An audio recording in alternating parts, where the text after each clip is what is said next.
Now, I know this might be a personal question, but what frequency of sex is the amount that you really want to enjoy in your relationship? Because whatever the number is for you, having a healthy sex life is key to a great relationship. Because when the sex dies, the relationship dies. And most often, there's one person who wants it more in the relationship and one person who wants it less. Are you the person who wants it more, or are you the person who wants it less? In either case, no matter how often you want it, you both have to be reaching that sexual threshold to be satisfied in the relationship. And so today, I'm going to share with you 10 factors that contribute to a great sex life. Check it out.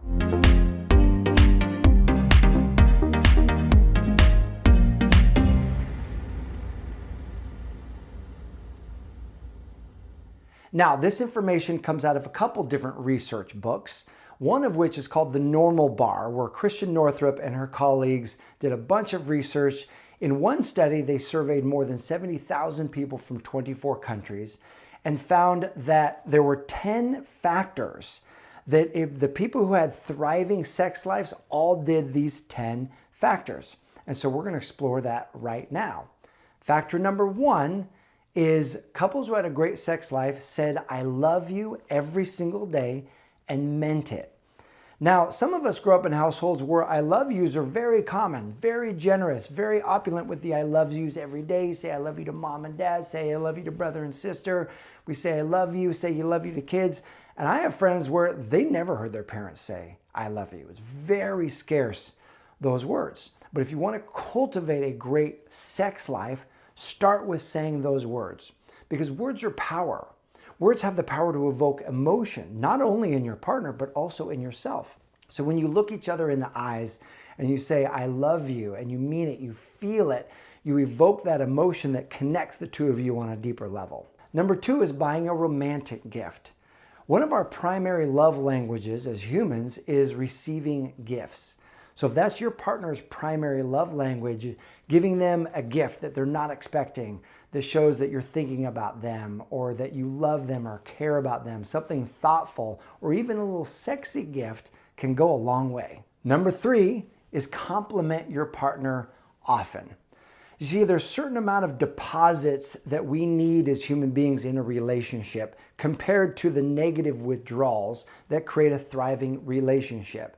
And in one study, it was a minimum of 5 emotional deposits to 1 emotional withdrawal. A withdrawal would be like a fight or a criticism or a negative interaction.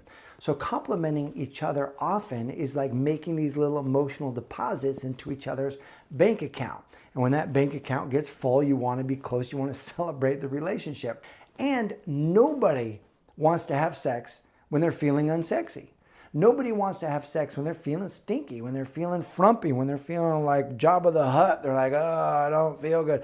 Nobody wants to have sex when you're feeling like that. And so it's amazing how simply complimenting your partner can help them connect to the sexy that they are, can help them connect to their own mentality of like, "Yeah, I actually am looking good. Yeah, I actually do have it going on. Yeah, I am sexy." And that ignites that sexy feeling, which leads to a whole lot of sexiness. And to help you with this, I've created a great free gift for you. It's an ebook called 15 Phrases That Ignite Desire in a Man. I'm going to link it in the video, link it also in the description. So you just click that link.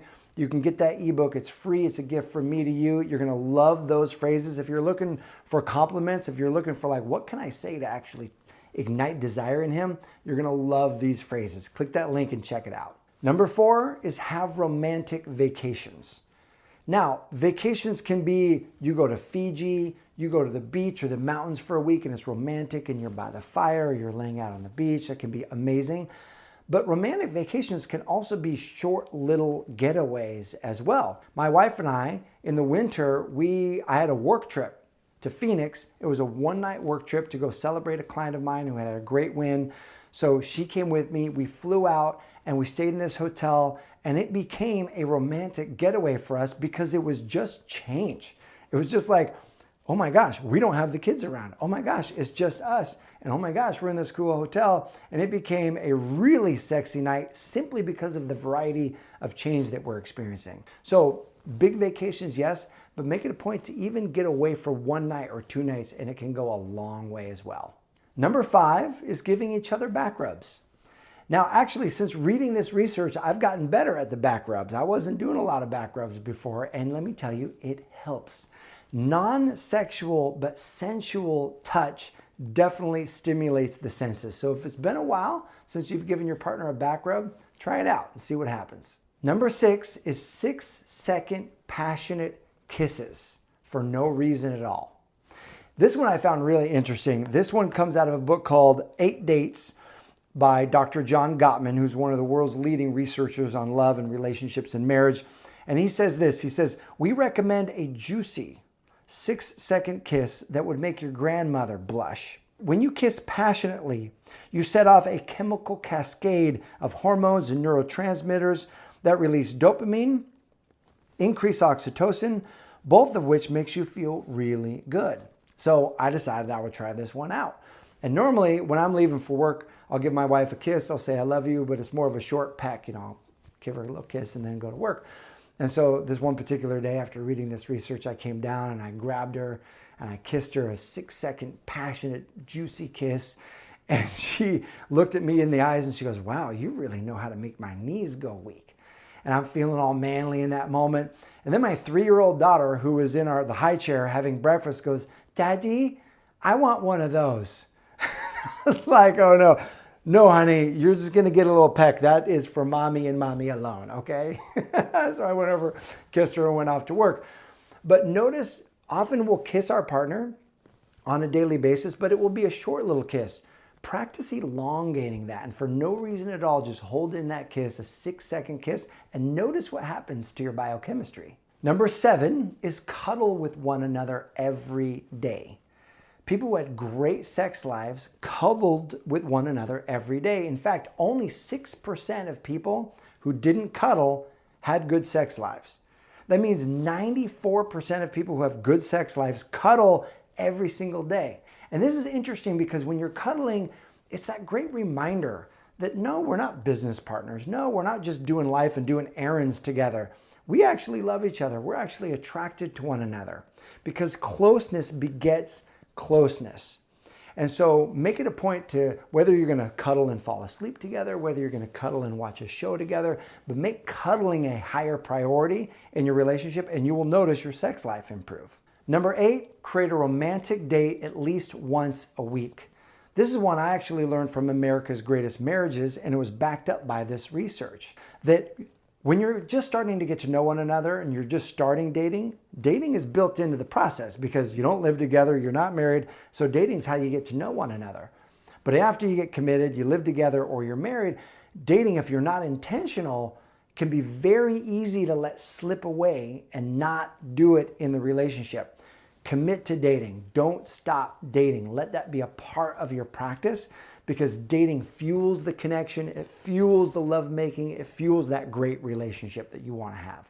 And number 9, make sex a priority and make it okay to talk about sex. Now, you may have grown up in a household where it was taboo to talk about sex, but people who have great relationships and great sex lives, they're open about their sex lives. They're open to talking about it. One couple was talking about their sex life and they were talking about, wow, it has been too long since we've had sex. They got busy, one thing led to another, and it's been like a few weeks since they had sex. And so the wife said, honey, we need to connect not just mentally, not just emotionally, we need to connect physically as well. So when you go to work, I want you to come home during lunchtime because we are going to have a quickie. And the husband was like, you bet, I'm coming home, I will be home fast. And so what I love about that is they prioritized sex. That physical connection is so important.